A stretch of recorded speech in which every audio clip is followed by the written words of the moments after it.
हर साल जन्माष्टमी के 4 दिन बाद भाद्रपद माह में कृष्ण पक्ष की द्वादशी तिथि को बछ बारस का पर्व मनाया जाता है। बछ बारस के दिन विवाहित महिलाएं पुत्र प्राप्ति और पुत्र है तो उसकी मंगल कामना के लिए व्रत करती है। इस दिन व्रत रखने वाले स्त्री को गाय के बछड़े की पूजा करनी चाहिए। गाय का बछड़ा ना मिले तो बछ बारस की पूजा के लिए मिट्टी का गाय का बछड़ा बनाकर भी पूजा की जाती है। बछ बारस पर्व के दौरान गाय और बछड़े की पूजा की जाती है।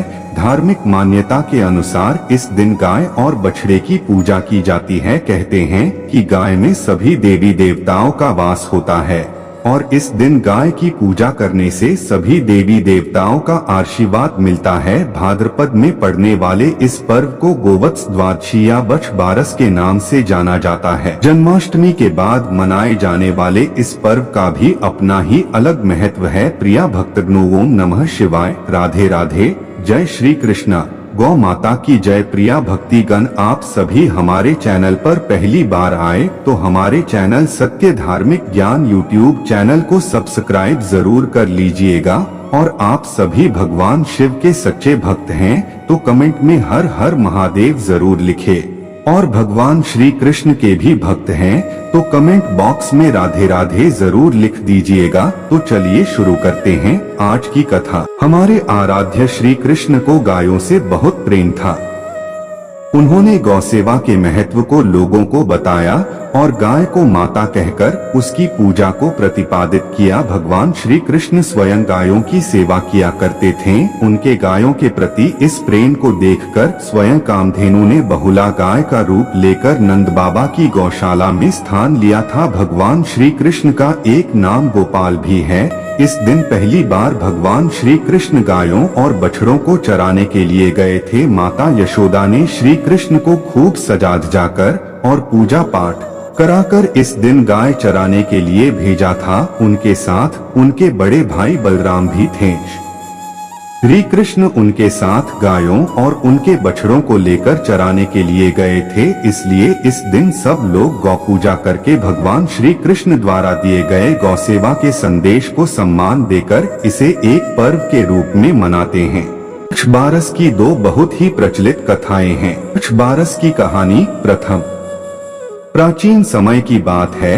एक गांव में एक सास और बहू रहा करती थी। सास बहुत ही धार्मिक थी। नित्य प्रतिदिन मंदिर जाना, पूजा पाठ करना, गौ सेवा करना, यह उसकी दिनचर्या का महत्वपूर्ण काम था। उसकी बहू भी बहुत आज्ञाकारी थी। जो भी उसकी सास कहती वो बिना प्रश्न किए उस कार्य को संपादित कर देती थी। उनके पास एक गाय और बछड़ा था। उस गाय का नाम था गेहूला और उसके बछड़े का नाम था जौला। दोनों सास बहू उस गाय और बछड़े से बहुत प्यार करती थी और खूब मन लगाकर उनकी सेवा भी करती थी। वो गाय भी बहुत ही समझदार थी।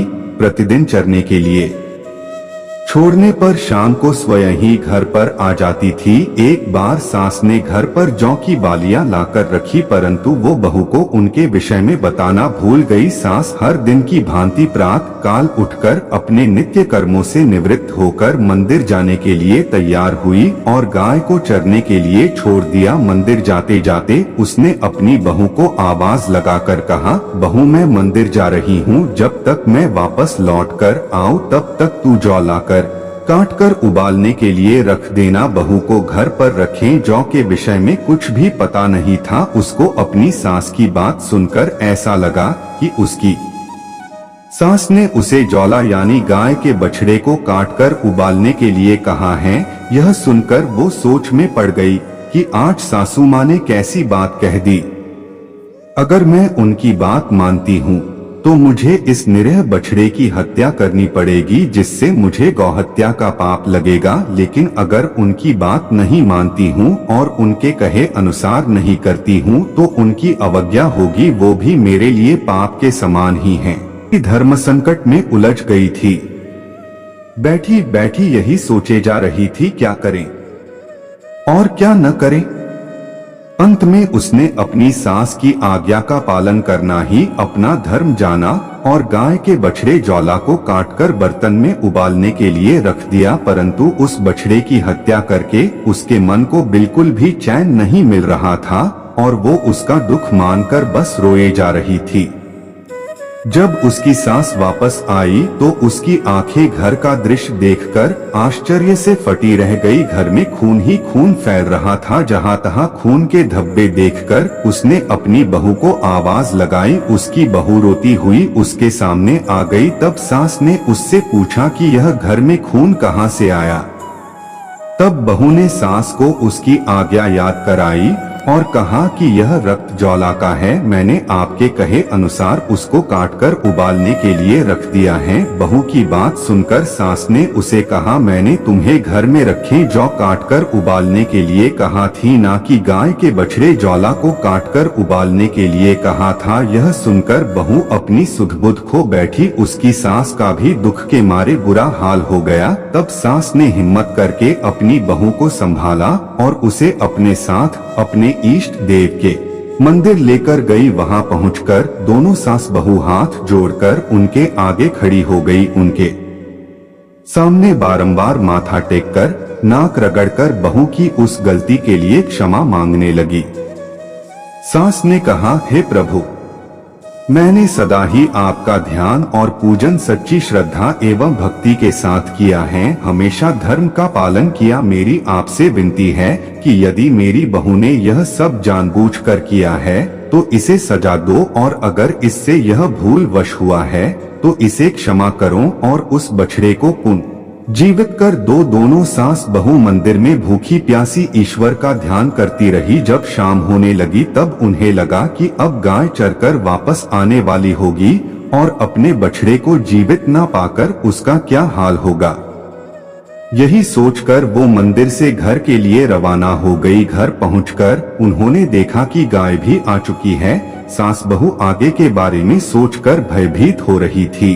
तभी जैसे ही गाय रंभाते हुए घर की तरह बढ़ी, उसका बछड़ा घर के अंदर से दौड़ता हुआ अपनी माँ के पास आ गया। यह देखकर सास बहू दोनों विस्मित हो गई और बार बार ईश्वर का धन्यवाद देने लगी। तब उन्होंने घर आकर उस गाय और बछड़े की खूबा सेवा करी। तब से स्त्रियां अपनी संतान की रक्षा और लंबी आयु के लिए बछ बारस का व्रत एवं पूजा अर्चना करती हैं। द्वितीय पौराणिक कथानुसार बहुत समय पहले सुवर्णपुर नामक नगर पर देवदानी नाम का एक राजा राज किया करता था। उसकी दो रानियां थी, एक का नाम था सीता और दूसरी का गीता। देवदानी एक न्यायप्रिय और धर्मपरायण राजा था। राजा के पास एक बहुत बड़ी गौशाला थी, उसमें बहुत सी गायें और भैंसें थी। रानी सीता को एक भैंस अति प्रिय थी और वो उसका बहुत ख्याल रखती थी। वही दूसरी ओर रानी गीता को एक गाय और उसका बछड़ा बहुत ही ज्यादा प्रिय था। वो उस गाय को अपनी सखी मानती थी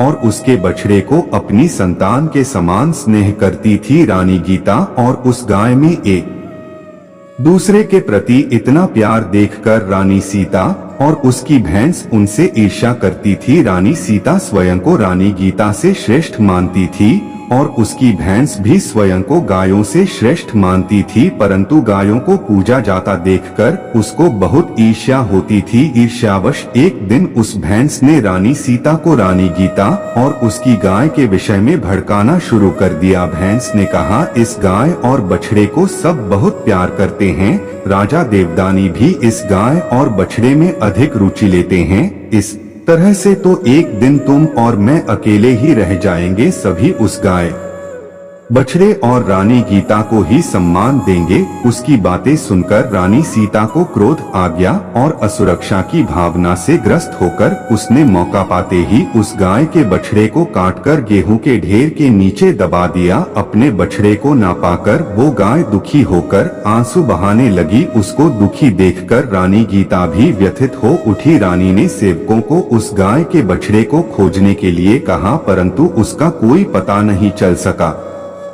ऐसे ही कुछ ही दिन बीत गए। एक दिन राजा जब भोजन करने बैठा तो राजा को भोजन में से बहुत बुरी दुर्गंध आने लगी। उसे सभी तरफ रक्त और मांस ही मांस दिखाई देने लगा। यह देखकर वो भोजन से उठ गया। जैसे ही वो भोजन से उठकर बाहर की तरफ गया, तभी बाहर रक्त और मांस के टुकड़ों की बारिश होने लगी। यह सब देखकर राजा बहुत परेशान हो उठा। उसे कुछ भी समझ नहीं आ रहा था कि ऐसा क्यों हो रहा है।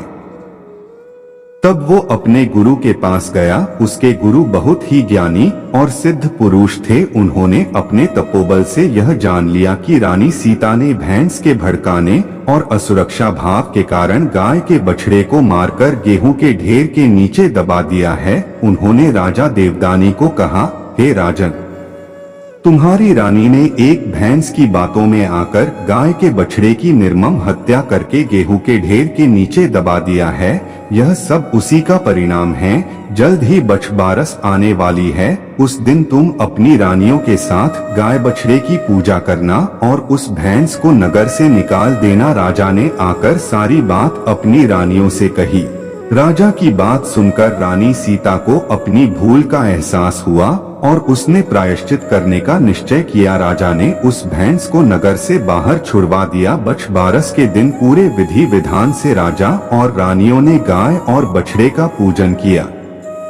उस दिन उन्होंने कोई भी कटी हुई वस्तु का उपयोग नहीं किया और न ही गाय के दूध से बनी किसी वस्तु का उपभोग किया। रानी सीता ने पूजन करके अपनी गलती की क्षमा याचना करी। बछबारस की पूजा के प्रभाव से वो गाय का बछड़ा फिर से जीवित हो गया और उस रानी का पाप भी नष्ट हो गया। बछबारस के दिन गाय और बछड़े के पूजन का विशेष महत्व है। ऐसा करने से संतानवती स्त्रियों की संतान दीर्घायु होती हैं, उनके प्राणों पर कोई संकट नहीं आता।